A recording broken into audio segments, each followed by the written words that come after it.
The Secrets of Stargate is brought to you by the StarQuest Production Network and is made possible by our many generous patrons. If you'd like to support the podcast, please visit sqpn.com/give.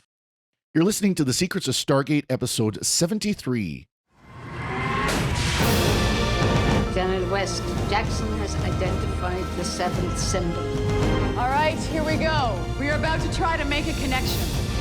All we gotta do is bust out of here, commandeer the ship, and fly on home. Indeed. You say that a lot. I know that this could be dangerous.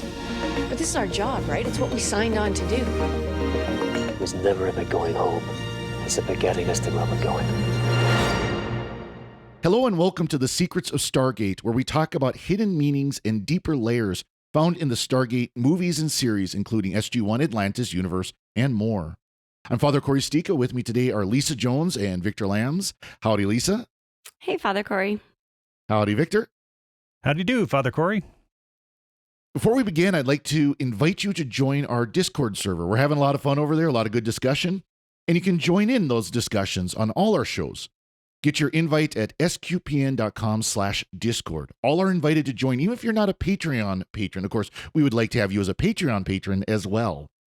Go to sqpn.com/merch to get your t-shirts, mugs, stickers, and much more, like the Secrets of Star Trek one that you absolutely can't see me wearing right now.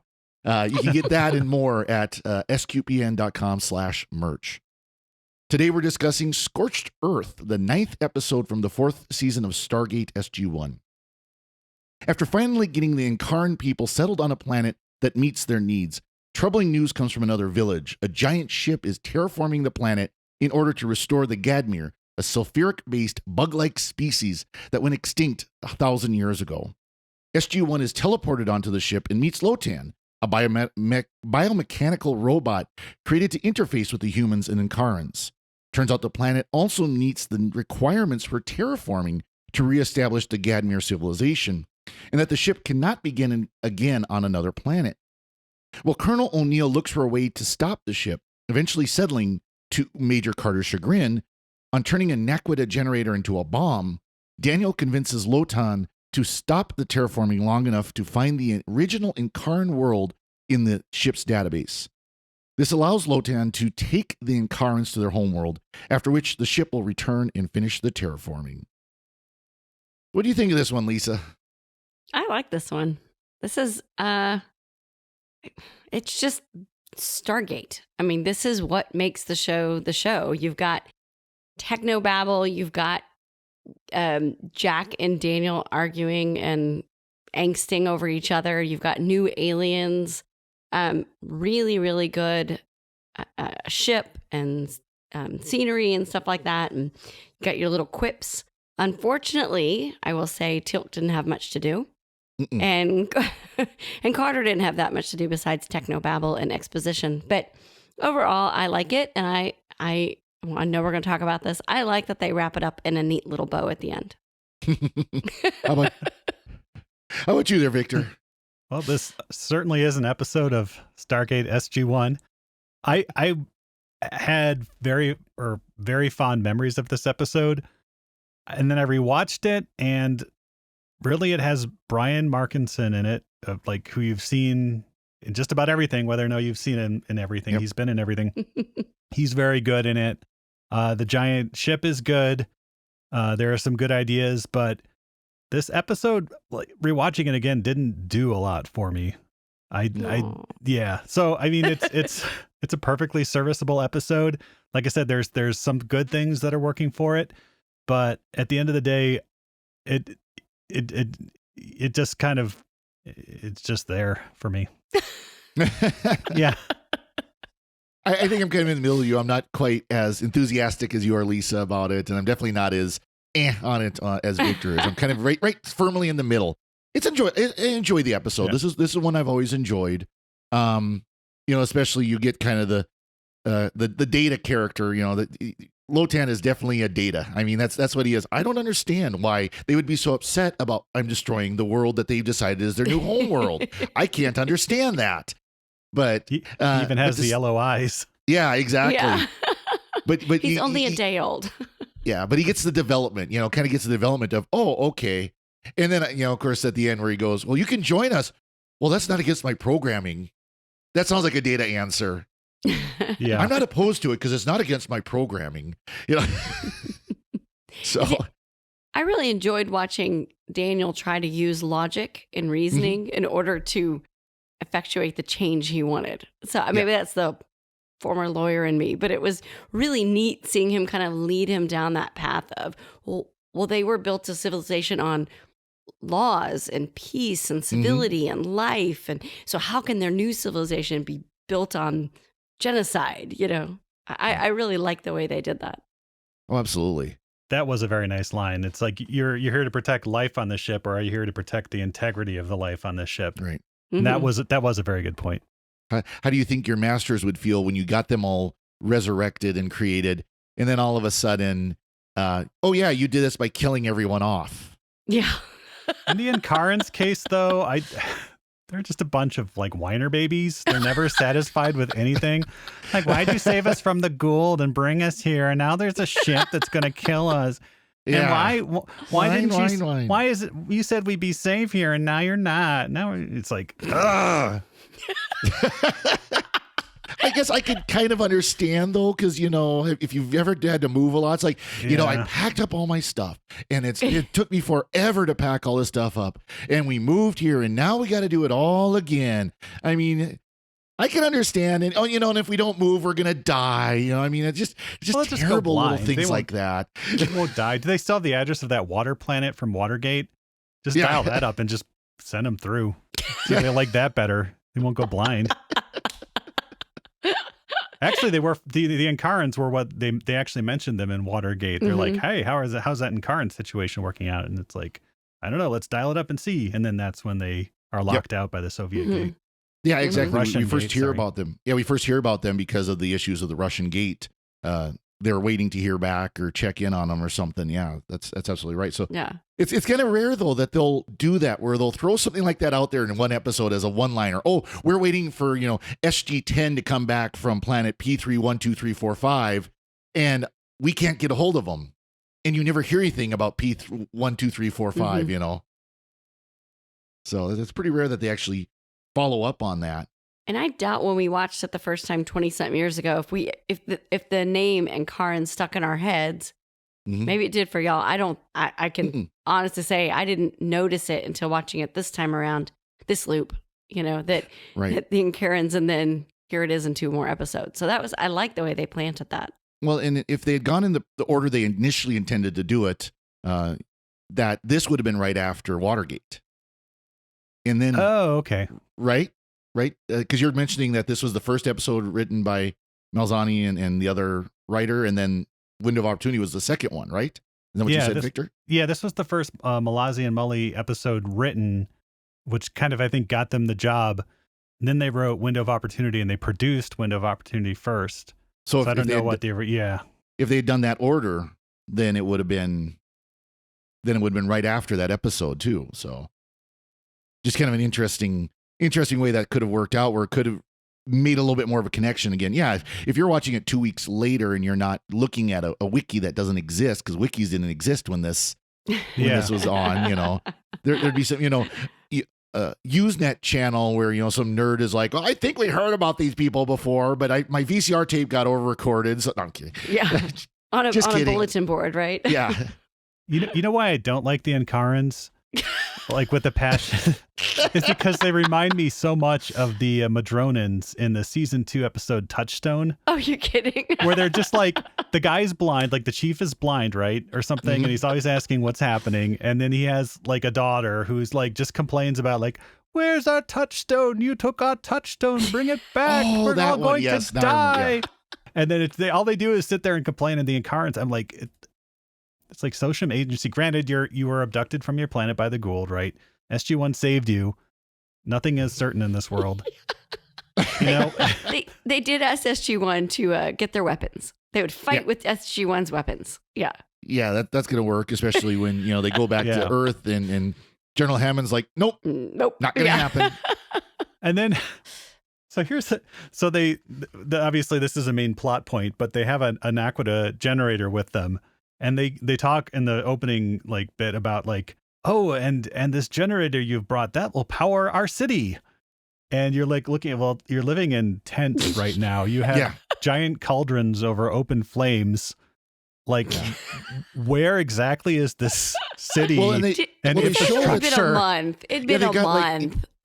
Yeah. I mean, they've got a couple of buildings, but it looks like, there's, enough room for 20 people maybe in those structures they're building. But yeah, I mean, that's obviously the idea is, the villages start out on their own and then they move into more permanent civilization. But Just going to speed it up with an aqua generator. yeah, exactly. Well, at least to protect them when the weather gets colder. That's true. Yeah. Yeah.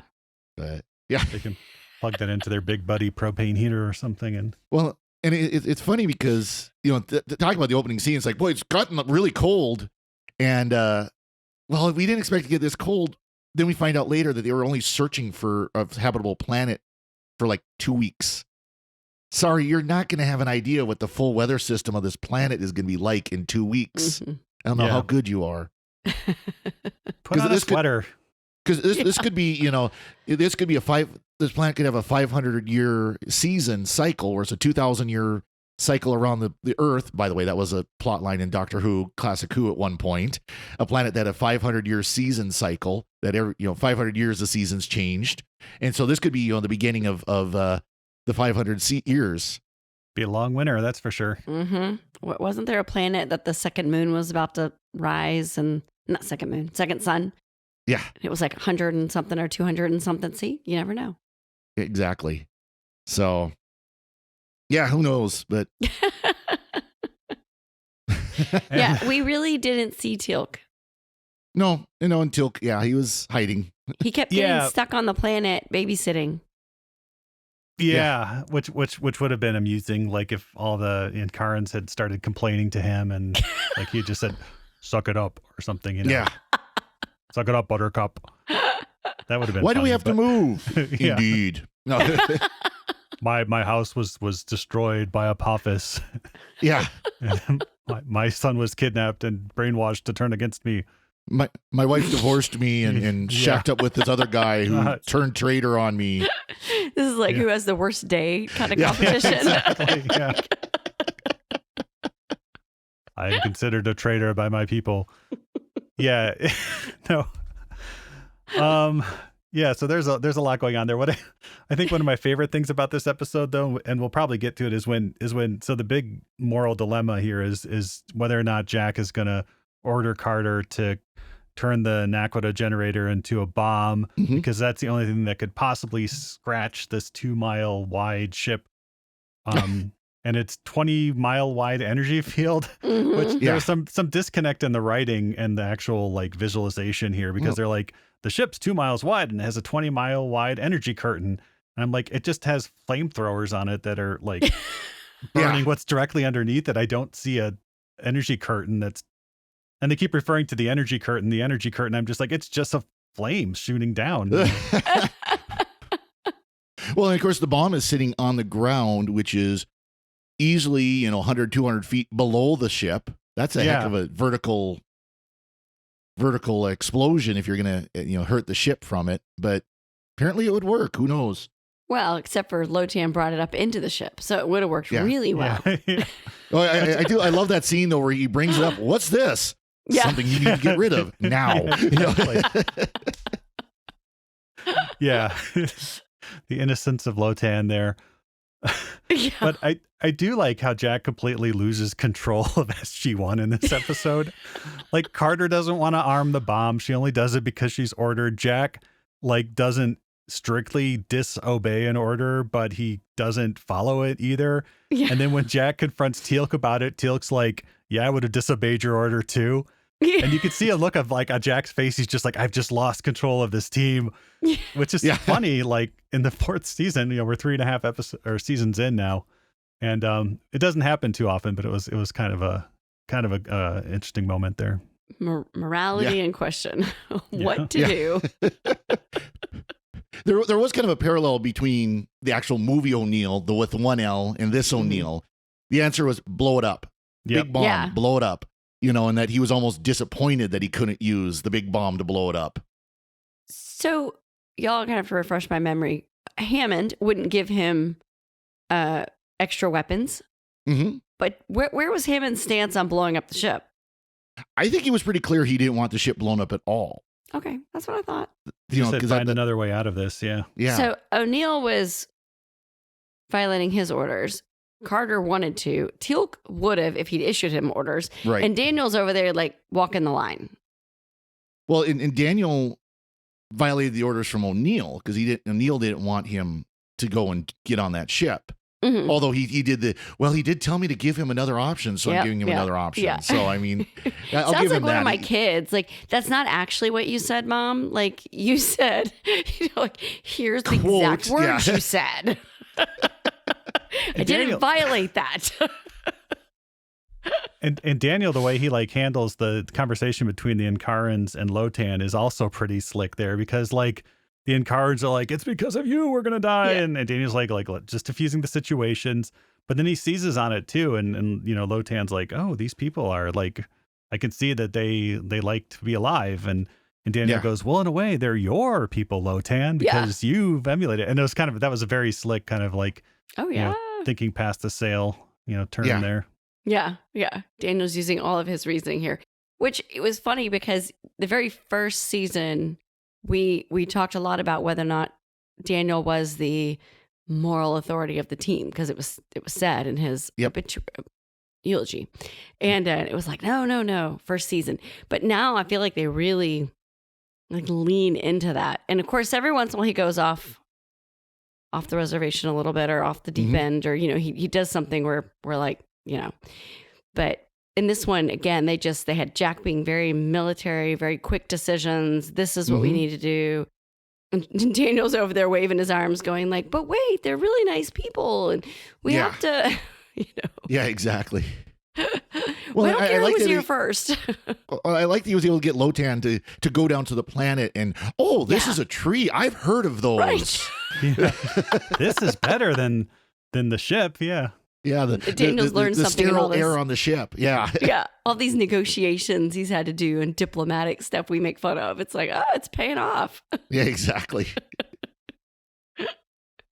And then Lotan is, well, I'm not programmed to look for another option. I'm not programmed to look for other opportunities. It's like, well, Daniel goes, well, that's my job. Yeah.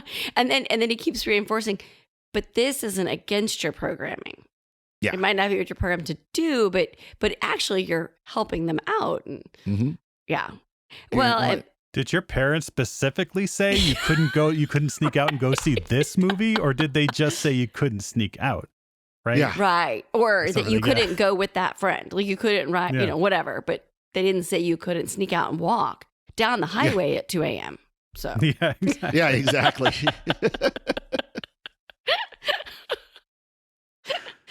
Yeah. So we talked before we pushed record that this episode was supposed to be a little darker in ending. Mm-hmm. And that, Victor, you're going to have to say it again because I can't remember all of it. Yeah. So I mean, it's pretty clear where the shift happens, but Daniel, I guess, was going to convince Lotan that, you know, the Incarans deserve to live. And Lotan was going to say, by golly, you're right. And then hit basically like abort on the whole terraforming thing and basically like destroy the Gadmir civilization. And then, you know, was going to you know, cut to Daniel in his office listening to that awful screechy music, which was like the last remnants of the Gadmir civilization, was this music that Daniel couldn't appreciate because it was written for Gadmirian ears, and because of him the Incarans are saved, but the Gadmir, this civilization spanning, you know, 10,000 years, was wiped out. But instead we get, you know, oh golly gee, look at this. Yeah, I found this perfect planet for the It's like the literal Deus Ex Machina, you know, out of the machine. We have this like, oh wow, and there's people on it. We rejected it because that's got to be the Incaran homeworld. Well, how do we get them there? Well, you know, even though I only have enough energy to terraform this planet once, and if I pause, I can't restart it. I have enough energy to like fly them there and back, and then resume. Right? Yeah, exactly. Well, that was it. It was like he couldn't go to another planet because how many resources have expounded on that planet. Yeah. And it's like, okay, does that mean fuel is fine though? Just it's not the terraforming. Yes, gunk? Yeah, exactly. The terraforming juice. terraforming fuel was low, but not the flying around the universe fuel. Yeah. Whatever was bubbling in those bubblers in his ship. And the ship Yeah. was, I think, a redress of Thor's, the Ballistner in the previous ship or whatever. But those bubble tanks are pretty cool. Although I did like the kind of, they pull out just 2 drawers and they're like, oh, look at all these like, sample like slices and stuff. And gosh, this is a tree and this is an animal and stuff. So it was a cool ship. It was very white, which I imagine that must have been really hard to keep the floors clean while they were filming. Yeah. Well, there's one point though where you can see like a close up on one of the walls, and it was literally like diamond plate with white paint on it. Oh, okay. You can see the diamond plate grid in it. Oh man. Gosh, that's the problem with having higher resolution everything these days. Yeah. And then I suppose that's where you're talking about where it's a redress of Thor's ship. That's probably exactly what it was. It was a point where there was diamond plate on Thor's ship and they just painted over it. Yeah.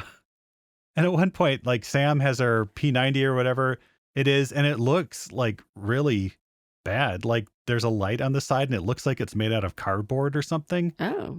And so it was really weird. Like, I mean, maybe that's how it's supposed to look, but it looked like it was just like they gave her a cardboard gun or something. Really, maybe they did. They only had one gun. They only had one version of the gun at that point. No. And another thing I got a big kick out of, and this part was kind of cool when he like brings up like, this is a Gadmir, and they like show him. And anybody who's done any sort of like 3D modeling of characters will know what a T-pose is. And it's when you have your character model and they're just standing there with their arms completely out to the side, because that's like the default model that you like buy any character model. If you buy it off the shelf or if you design it, you design it. And so like T-posing is hilarious to kids who play video games now, because it just shows that the animators like didn't care enough to actually like pose the character. And so when we first meet the Gadmir, he's, it's a computer model of him just suspended in midair and he's T-posing with his arms out to the side. Yeah. Well, back to the ending. I was going to say my little Hallmark movie loving heart loved it. Well, it was a much better ending. It was a good ending. They all got to survive and live happily ever after. But Jack was heartbroken because he couldn't blow something up. I know. He likes blowing things up. Well, and he couldn't blow up a ship with Daniel in it. How many times now? They're like, but sir, like Daniel's on the whatever. And he's like, too bad. Yeah. He should have obeyed orders. Yeah, exactly. Actually, I know that look. That's a military look of, okay, if you're telling to Daniel, if you were actually in the military, you'd have no rank left. I would bust you down to like nothing. He'd go back to basic training. That's the look that he got. Can't contractors get fired? Come on. Yeah, exactly. And did the line like make it into the final episode where Jack goes like, "I'm glad I didn't have to blow you up," and Daniel goes, "Yeah, me too," or something? No, that one didn't make it in. Okay. I did read something that they had planned to rewrite it while they were filming, and they just never did. So they didn't. He didn't apologize. Because the last look on Jack's face was not, "I'm glad you weren't blown up." It was, "I wish I could have blown you up so I don't have to yell at you now." Well, and I love Teal'c's, Teal'c's basically like, you're going to get in trouble. You're going to go up there on that ship and you're going to get in trouble. And I'm not going to support, I'm not going to back you. I'm going to be there laughing when Jack gets after you. That's right. Looked like an older brother, didn't he? He's going to sound like an older brother. You're going to get in trouble if you leave this house. I'm not going to give you an excuse. I'm going to tell Mom you left without orders. Yeah, I like that. So Teal'c had very little to do, but he had some nice little quips. Actually, they all had some nice little quips, didn't they? Yeah. Yep, exactly. Especially Lotan. Yeah. I mean, they got to write some really good, as you said, like Father Cory, like almost Data-esque lines. Like when Daniel comes back and visits Lotan, and Lotan has been like, just busying himself about the ship. He's like, "Oh yeah, and I had a chance to sample some of the sulfur-based atmosphere that we're creating for this planet." And Daniel goes, "How was it?" And Lieutenant, like, completely deadpan goes, "Not good." Yeah. It's like, Yeah. yeah. So Same thing with the music. The music. yeah. The music, it's like it's not supposed to sound like this. These Yeah, ears, our ears, don't work with this. Yeah. Yeah, this is the best the civilization has to offer. It's like Noah's Ark. Right? Yeah. And it's like a loop of like some SoundCloud like loop that they. Yeah, where'd they get it? This is pre-SoundCloud. That's true. Like Napster or LimeWire. Did someone just have just a fun? couple. They probably took something from their music files and stripped a little bit from here and stripped a little bit from there and threw it together and said, "This sounds good." Yeah. Or this sounds really bad. Yeah, exactly. Oh, so we have another guest star in here, Nikki Smook. And this is the third character she's played in Stargate. I didn't realize this. She's Michael Greenberg's wife. And so I guess they would just put her in Now, wherever. which one was she? She played She the was pregnant. the pregnant wife of Okay. like the other guy who whined a lot. That was our Galactica guy. Eliam. Yeah. Eliam. Yeah. Oh, cool. We haven't talked about him yet. No, we haven't talked about him. We haven't talked about Hedrazar. Really isn't much to talk about. Well, I just meant him as an actor. Yeah. And that was Alessandro Giuliani, where like he was Lieutenant Gata on BSG. Mhm. You know, that's what he's probably most well known for. But And then Marilyn Norrie, who's been in a ton of stuff, not a lot that I've seen, but she was Hedrazar, the chief of the blind Ankaran people. But yeah, but it was kind of cool how they, she's blind and they all have yellow eyes, and you're like, what's their deal with like their yellow eyes? And then they say, well, they need a heavy ozone layer, or else they like go blind from the ultraviolet radiation in a matter of days. And so obviously she was stuck someplace where they didn't have that, and so she went blind. And so her main thing is to ask like, what's happening? Yeah. And to, you promised to help us, and why have you not helped us? And yeah. I also thought it was interesting that in this episode, they referenced that this was just one village of thousands of people. And they don't always do that. A lot of times they act like this one village is like the whole planet. And they acknowledge that it's not. And so I'm appreciative of that, because you're thinking that you moved the last of these people and there's like 20 of them. Yep. Yeah, which, I mean, from like a civilization perspective, does it make sense to have like your civilization in like settlements of 20 people spread out over, like, you'd think like a larger settlement with more people, you're more, around the Stargate or something would make more sense. But I can headcanon that in that like even the Ankarans can't stand being around other Ankarans.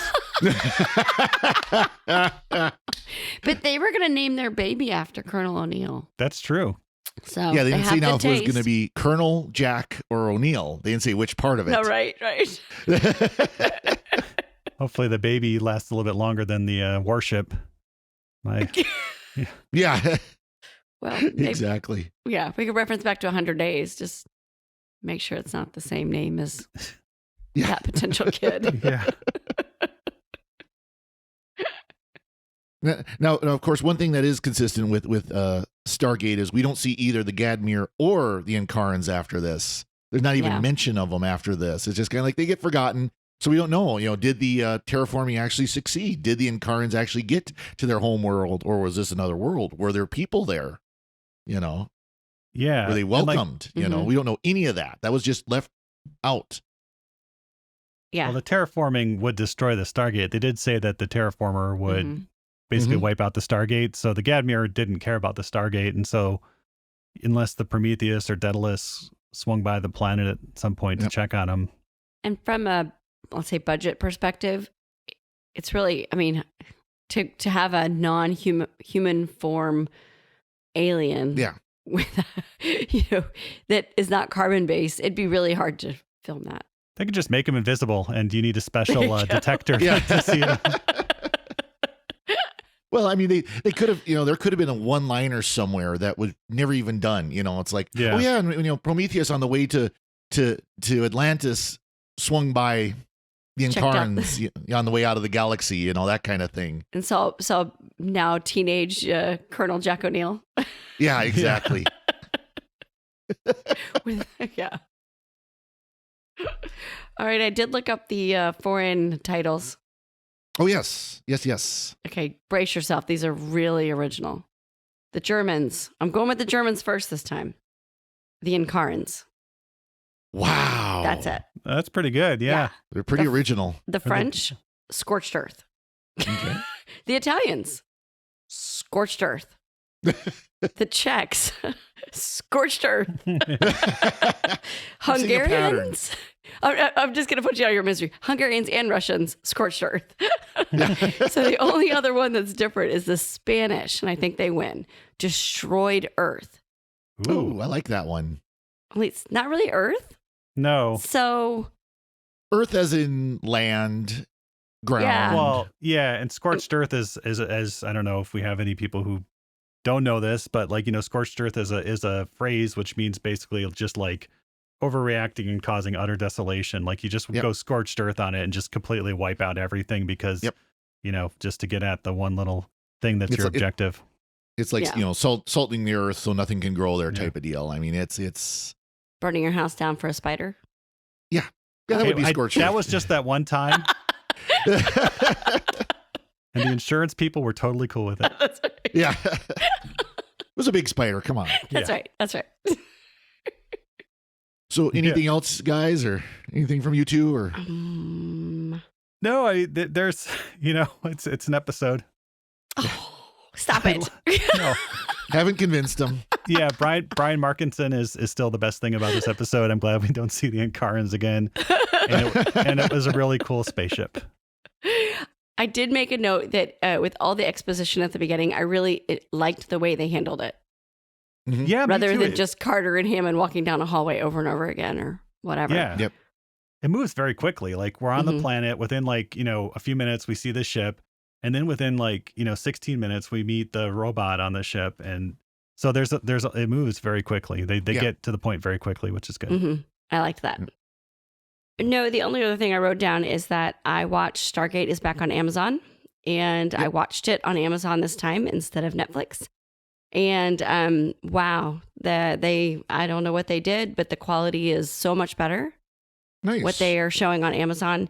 It fits my whole screen. Yeah, what they do is they just cut off the top 6 and the bottom 6. I started watching it on Amazon Prime and I went back to Netflix because I need to see it in the original aspect ratio. Otherwise, there's just parts that you're missing. Yeah, but I have a big TV and the Netflix just looks really grainy and dark. So I liked that this looked nice. I'm wondering if Netflix was using the DVD quality version and Amazon is using the Blu-ray quality version, because they did have an upsampled Blu-ray version that came out a few years ago. Okay. So, and that's probably what it is with Amazon. They went, okay, we want the 720p version instead of the 480p version. Yeah. And so that improves a lot of that. It looked better. And it was not rated mature audience for nudity. Oh, they fixed that. Yeah. Yep. I'll have to go on Amazon and see if I can change the aspect ratio, because I don't know if that's the only way I can watch something, like with the top and bottom cut off, I'll do it. But if I have an option of watching the original 4:3, if that's the way it was presented and framed, and the cinematographer and director and everybody set up their shots that way, that's the way I'm gonna watch it. Well, it's still on Netflix for at least a little while longer. Yep. They haven't said, but I think November's a year. So the guessing that's usually what their is contracts are, I think, is, any of those streaming services are year-by-year contracts. Yeah. They're not, they, So it might they be used to be gone. multi-year, but then they realized they made more money by renegotiating every year. And I can mail you my DVDs because I can't find. I don't have a working DVD player anymore. I use my DVDs long enough to rip it to my media server, my Plex media server. So there you go. that's how I watch them. I don't even have a DVD player I can plug into my laptop. So I know. Wow, you're so 21st century.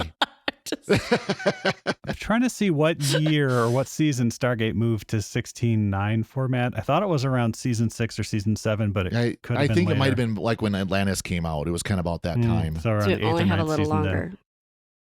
then. Yeah. But anyways, so As we wrap up here, we'd like to thank our patrons who make it possible for us to create the Secrets of Stargate, including Susan G., Joe E., Hannah G., Stephen B., and Lawrence S. Their generous donations at sqpn.com/give make it possible for us to continue the Secrets of Stargate and all the shows at StarQuest. You can join them by visiting sqpn.com/give. Be sure to follow the shows on Apple Podcasts, Google Play, Spotify, or other podcast apps. We're also on YouTube at youtube.com/StarQuestMedia. You can find our previous episodes of Secrets of Stargate, and to send feedback, please visit sqpn.com/Stargate. You can email us at our email address, stargate@sqpn.com, or follow StarQuest on social media at facebook.com/StarQuestMedia, on Twitter at SQPN, and don't forget about our Discord server at sqpn.com/Discord. We'll be back next time when we'll be discussing Beneath the Surface, the next episode of SG-1. Until then, Lisa Jones, thank you for joining me and sharing the Secrets of Stargate. Thank you, Father Cory. Victor Lambs, thank you as well. Thanks, Father Cory, and a robot is a robot, sir. And once again, I'm Father Cory Sticha. Thank you for listening to the Secrets of Stargate on StarQuest. Anyway, I'm sorry, but that just happens to be how I feel about it. What do you think?